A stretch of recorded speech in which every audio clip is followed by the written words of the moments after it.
जय हिंद। कैसे हैं आप लोग? उम्मीद करता हूँ अच्छे होंगे और आपकी तैयारी बहुत बढ़िया चल रही होगी। आज कुछ एक अच्छी न्यूज़ है, खासकर यूपी टीजीटी पीजीटी या शिक्षक भर्ती की जो तैयारी करने वाले हैं उन अभ्यर्थियों के लिए, और एक न्यूज़ स्टूडेंट के लिए। तो पहले हम कवर करते हैं आपके लिए जो ज़रूरी है खबर, उसको कवर करेंगे। ठीक है, तो पहला है और खुशखबरी ये है कि आयोग ने काम स्टार्ट कर दिया है और धरातल पर दिखने लगा है। ठीक है, दिखने का सेंस मतलब ये है कि ये जो फोटो देख रहे हैं आप, ये चयन परिणाम का है। तो आज इसी के बारे में जानकारी लेंगे, प्लस इसके बाद देश भर में कितने स्कूलों में वैकेंसीज टीचर्स की खाली है उस पर बात करेंगे। ठीक है, चलिए स्टार्ट करते हैं। शिक्षा सेवा चयन आयोग ने खोला खाता, पहला परिणाम जारी किया। तो जिनका परिणाम आया है उनको लिए बहुत बहुत बधाई, और जो भर्ती की तैयारी कर रहे हैं उनके लिए भी बहुत बहुत बधाई, क्योंकि उन्होंने ये देखने को मिल रहा है कि धरातल पे काम स्टार्ट हो गया है। ठीक है, चलिए स्टार्ट करते हैं। उत्तर प्रदेश शिक्षा सेवा चयन आयोग के गठन के बाद बृहस्पतिवार को आयोग ने अपना पहला चयन परिणाम घोषित किया है।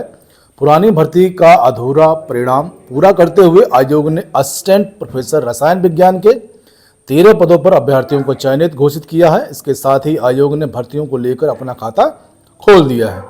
ठीक है, शिक्षा सेवा चयन आयोग के गठन से पहले उच्चतर शिक्षा सेवा आयोग ने विज्ञापन संख्या 50 के तहत असिस्टेंट प्रोफेसर के 159 पदों पर भर्ती के लिए 25 मार्च 2022 से 6 अप्रैल 2022 तक इंटरव्यू कराए थे। इनमें से 63 पद अनारक्षित, 14 पद ईडब्ल्यूएस, 13 पद ओबीसी, 38 पद अनुसूचित जाति और 1 पद अनुसूचित जाति श्रेणी के लिए आरक्षित था। ठीक है, साक्षात्कार के 501 अभ्यर्थियों के लिए आमंत्रित किया गया। इंटरव्यू के लिए 501 लोगों को बुलाया गया है। इस भर्ती से संबंधित मामला कोर्ट में जाने के कारण 13 पदों पर अनारक्षित 7 ईडब्ल्यूएस, 2 परिणाम ओबीसी 4 के चयन परिणाम को छोड़कर बाकी पदों पर परिणाम 13 मई 2022 को घोषित कर दिया गया था। ठीक है, तब से इन 13 पदों पर चयन परिणाम अटका हुआ था। अब उच्चतर शिक्षा सेवा चयन आयोग और उत्तर प्रदेश माध्यमिक शिक्षा सेवा चयन आयोग का विलय कर उत्तर प्रदेश शिक्षा सेवा चयन आयोग का गठन कर लिया गया है। पिछले दिनों प्रोफेसर कीर्ति पांडे ने आयोग के अध्यक्ष पद पर कार्यभार संभालते ही लंबित भर्तियों को समय से पूरा कराने के निर्देश दिए और आयोग 13 पदों पर लंबित चयन परिणाम बृहस्पतिवार को घोषित कर दिया। आयोग के सचिव मनोज कुमार के अनुसार जिन अभ्यर्थियों ने साक्षात्कार के समय वांछित अभिलेख आयोग कार्यालय में उपलब्ध नहीं कराए थे, उनका चयन औपबंधिक है। ऐसे अभ्यर्थियों को 14 नवंबर से अलीगंज स्थित शिक्षा सेवा चयन आयोग कार्यालय में अभिलेख उपलब्ध कराने हैं, वरना उनका परिणाम निरस्त माना जाएगा। ठीक है, तो ये जो फोटो देख रहे हैं आप, ये वाली, ठीक है, इसमें चयन परिणाम के साथ आयोग अध्यक्ष प्रोफेसर कीर्ति पांडे हैं और अन्य हैं। एक और इसमें देख लेते हैं छोटी खबर क्या है। प्रावधिक अधिकारी भर्ती के कट ऑफ अंक जारी। उत्तर प्रदेश लोक सेवा आयोग यूपीएससी के आबकारी विभाग के प्रावधिक अधिकारी पद के लिए सीधी भर्ती के इंटरव्यू में शामिल अभ्यर्थियों का कट ऑफ और प्राप्तांक बृहस्पतिवार को जारी कर दिए गए, जो 30 अक्टूबर तक आयोग की वेबसाइट पर उपलब्ध रहेंगे। आयोग के उप सचिव डीपी पाल के अनुसार अभ्यर्थियों को रजिस्ट्रेशन नंबर एवं जन्म तिथि के आधार पर प्राप्तांक एवं कट ऑफ अंक प्राप्त कर सकते हैं। ठीक है, एक तो ये न्यूज़ हो गई, तो आप लोग मेहनत करते रहिए। ठीक है, क्योंकि यूपी गवर्नमेंट कुछ भी कर सकती है। अब नेक्स्ट चलते हैं। देश भर के स्कूलों में शिक्षकों के 8 लाख पद रिक्त हैं। 8 लाख, ठीक है, इसको एक बार देख लेते हैं क्या है। देश भर में स्कूलों में नए शैक्षणिक सत्र से नई राष्ट्रीय शिक्षा नीति NEP के तहत तैयार की गई पाठ्यक्रम पुस्तकों में पढ़ाने के बीच शिक्षा मंत्रालय ने राज्यों से शिक्षकों के खाली पद को जल्द भरने के लिए कहा है।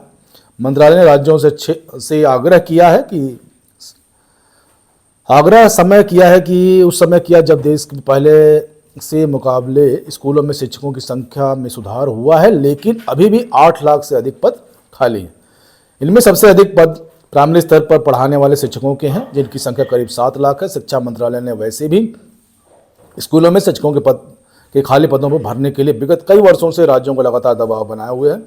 इसका असर यह है कि कई राज्यों में पहले से स्थिति में सुधार हुआ, लेकिन अभी भी बिहार, उत्तर प्रदेश, मैं मार्क कर देता हूँ, बिहार, उत्तर प्रदेश, मध्य प्रदेश, गुजरात, बंगाल, छत्तीसगढ़ जैसे राज्यों में ऐसे हैं जहां शिक्षकों की बड़ी संख्या के पद रिक्त हैं। मंत्रालयों ने राज्यों को शिक्षकों के खाली पदों को भरने के लिए लिखी चिट्ठी में राज्यों के प्रत्येक स्कूल में छात्र शिक्षक अनुपात को ठीक रखने के निर्देश दिए हैं। इस संबंध में शिक्षा मंत्रालय को कहना है कि स्कूल में शिक्षा का स्तर बेहतर हो सकेगा, साथ ही राज्य के प्रदर्शन में भी सुधार हो सकेगा। तो मैं बात करता हूँ यूपी की। यूपी में कितनी सीट्स खाली हैं, किस राज्य में कितने पद खाली, प्राइमरी स्तर क्या है, ठीक है। बिहार में 1,92,000, उत्तर प्रदेश में 1,42,000, प्राइमरी स्तर की बात हो रही है यहाँ पे, ठीक है। और सेकेंडरी स्तर पे चलेंगे, बिहार में 32,000 और उत्तर प्रदेश में 7,000, जबकि ज़्यादा है, ठीक है। और सेकेंडरी स्तर, ठीक। और स्कूलों में शिक्षकों की स्थिति में सुधार के लिए 2023-24 में 7,22,000 प्राइमरी स्तर पे है, ठीक है। और सेकेंडरी स्तर पे आपका 1,24,000, ठीक है। तो ये दो न्यूज़ है। और ये तीसरा न्यूज़ है, इंटरमीडिएट की ग्रेडिंग प्रणाली में लागू करने की तैयारी है। 2026 की परीक्षा से लागू करने पर चल रहा है कार्य, हाई स्कूल से पहले से लागू होगा। इंटरमीडिएट में ग्रेडिंग प्रणाली लागू करने की तैयारी, ठीक है, जैसे सीबीएसई बोर्ड्स में होता है। और ये एक न्यूज़ है, 8 तरह की त्रुटियाँ सुधारेंगे, प्रधानाचार्य सुधारेंगे, 3 तरह के यूपी बोर्ड सुधारेगा, ठीक है। और ये है राज्य कर्मचारियों को डीए के बारे में। राजकर्मियों का महंगाई भत्ता 3% बढ़ा, ठीक है, और 50 से बढ़कर 3% हो गया है डीए, ठीक है। और नेक्स्ट चलते हैं, ये अभ्यर्थियों के उनके लिए, बच्चों के लिए यूपी बोर्ड परीक्षार्थियों के आवेदन में संशोधन आज से हैं, ठीक है। तो इसके लिए भी आप लोग जो आपके लोग होंगे उनको बता सकते हैं। जूनियर एडेड शिक्षक भर्ती, ये आपके लिए इंपॉर्टेंट न्यूज़ है, इसको देख लेते हैं एक बार। जूनियर एडेड शिक्षक भर्ती में अभ्यर्थियों ने कार्यालय को घेरा। चयन मेरिट सूची जारी कर नियुक्ति देने की मांग को लेकर 9 दिन से शिक्षा निदेशालय में धरना दे रहे जूनियर एडेड शिक्षक भर्ती में सफल अभ्यर्थियों ने 10वें दिन गुरुवार को अपर शिक्षा निदेशक बेसिक कार्यालय के गेट पर धरना दिया। नारेबाजी करते हुए अभ्यर्थियों ने भर्ती को लेकर स्थिति स्पष्ट करने की मांग की। अपर निदेशक कामता राम पाल ने बाहर आकर अभ्यर्थियों से वार्ता की, आश्वासन दिया कि भर्ती प्रक्रिया जल्द पूरी हो जाएगी, ठीक है। गुरुवार को कई जिलों से महिला और पुरुष अभ्यर्थी मांगों से संबंधित तख्तियों और पोस्टर लेकर धरने बैठे थे।